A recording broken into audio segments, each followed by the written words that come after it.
Good morning, students. Welcome to the class. We'll continue with our chapter that is about the life in villages and towns. So, in last class, we read about the growth of craftsmanship. Now, we'll study the emergence of guilds. Many craftsmen and merchants, कई सारे craftsmen और कई सारे craftsman और merchant जो हैं वो association form करते थे जिसको बोलते थे गिल्ड्स या शेरिन्स. दिस इज़ अ नेम जो उनके ऊपर जो उसको चलाता था, headed by a chief called the Elder. These organisations और ये संस्था प्लेड एन इम्पॉर्टेंट रोल, ये बहुत ही इम्पॉर्टेंट रोल प्ले करती है इकोनॉमी ऑफ एंशंट इंडिया, मतलब financially.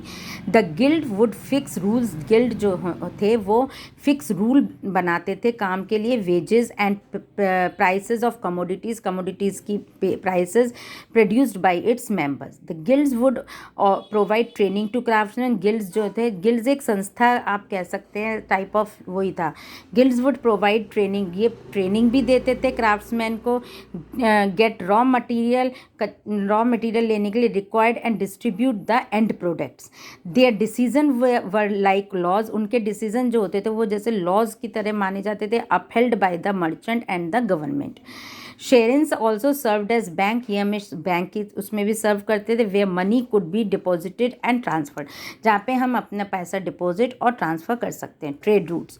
Bharuch in Gujarat, Bharuch is a place in Gujarat, was an important sea port, वहाँ पे एक इम्पॉर्टेंट सी पोर्ट होता है. The Greeks refer to Bharuch, Greeks जो थे भरूच को बरगाजा के नाम से जानते थे. From Bharuch ships went via the Persian Gulf, Bharuch से शिप्स जाती थी Persian Gulf to Babylon, Babylon तक, carrying Himalayan plants, Himalayan plants को लेके, ivory agate, cotton, silk and perfume, ये सब जाता था. Import to Bharuch included wine, copper, Bharuch में आता था भी, और वाइन, कॉपर भी, tin, lead, coral, topaz, cloth, cotton, silk and perfume, these ये सब प्रोडक्ट्स वहाँ पे इंपोर्ट होते थे. According to the Jataka tales, जकाता टेल्स के मुताबिक ships travelled from Banaras, ship जो थी वो ट्रैवल करती थी Banaras to Pataliputra and on to Champa. From there, और वहाँ से दे वेंट टू बोथ सिलियन, वो लोग दोनों सिलियन चले जा गए, प्रेजेंट डे श्रीलंका जिसे कहा जाता है आज के टाइम पे, एंड मलाय जो आज के टाइम पे मलेशिया कहा जाता है. Sources of information. Literary sources, दो सोर्सेज हैं वहाँ पे. Literary sources such as Jataka tales, Sangam literature, Ashtadhyayi और Panini and Buddhist Tripitakas provide detailed information about ancient Indian cities. Now Sangam literature.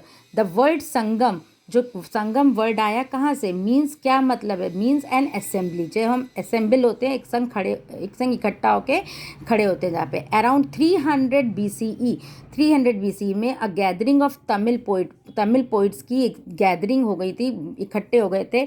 And scholars work took place, और स्कॉलर्स ने वहाँ पे अपनी जगह ले ली थी. 3 सक्सेसिव असेंबलीज, 3 सक्सेसिव असेंबलीज थी, were held. The last one at Madurai, last वाली जो थी मदुराई में थी. The work of the first 2 Sangams are lost, और पहले 2 संगम्स के वर्क जो हैं वो खो गए. Over 2000 poems in Tamil, 2000 poems Tamil में collected at the third assembly, वो थर्ड असेंबली के उसमें कलेक्ट की गई at Madurai, are compiled into 8 books, उसको 8 बुक्स में छापा गया, known as the Sangam literature. The poetry of this period gives us a lot of information. इस पीरियड की पोइट्री हमें बहुत इंफॉर्मेशन देती है तमिल सोसाइटी, उस टाइम की तमिल सोसाइटी के बारे में. Archaeology. The remains found at एक्सकावेटेड, जो रह जाता है एक्सकावेटेड साइट्स में, further reconfirm what the literary sources tells us. Cities were normally enclose, cities जो थी वो नॉर्मली बंद थी बाय अ मोट और a rampart and were sometimes fortified. Digging the moat provided mud, जो मिट्टी खोदते थे मोट, वो वहाँ पे मिट्टी प्रोवाइड करते थे for building and rampart. Therefore the ramparts initially had mud fillings, ramparts के इनिशियली मड फिलिंग्स हैं. Later bricks were also used as seen as Kaushambi. The rampart acted as protection, rampart को प्रोटेक्शन के तरीके से जरिए act किया गया against floods, since many towns were located, क्योंकि वहाँ पे कई सारी टाउन्स बनी हुई थी on the river banks. They also acted as defence against enemies. जो एनिमीज़ के अगेंस्ट वो लोग डिफेंस के तौर पे यूज़ करते थे. The houses of this period, इस पीरियड के घर जो थे were well built. In later stages, बाद में स्टेजेस में they were made of mud bricks and fire, बाद में वो मिट्टी के बन गए या fire bricks. Features such as drains, ring wells and soaking pits were used. यहाँ पे ड्रेन्स ज़्यादा यूज़ होती थी, रिंग वेल्स यूज़ होते थे, और सोकिंग पिट्स जहाँ पे पानी सोख लेते थे, पिट्स वो गड्ढे. Archaeological evidence for crafts has also been found. Archaeological evidence crafts में भी पाए गए. The northern black polished ware, जो northern black polished ware characteristic of the urban cities of the Gangetic plains was made from high temperature, high temperature से बनाया गया. Firing techniques used in smelting of iron. This poetry is usually black in color and has a very good luster. So student, I have finished my chapter. Just go through the chapter once again, and in the next class I will be giving you the exercise. Till then, stay safe, stay home.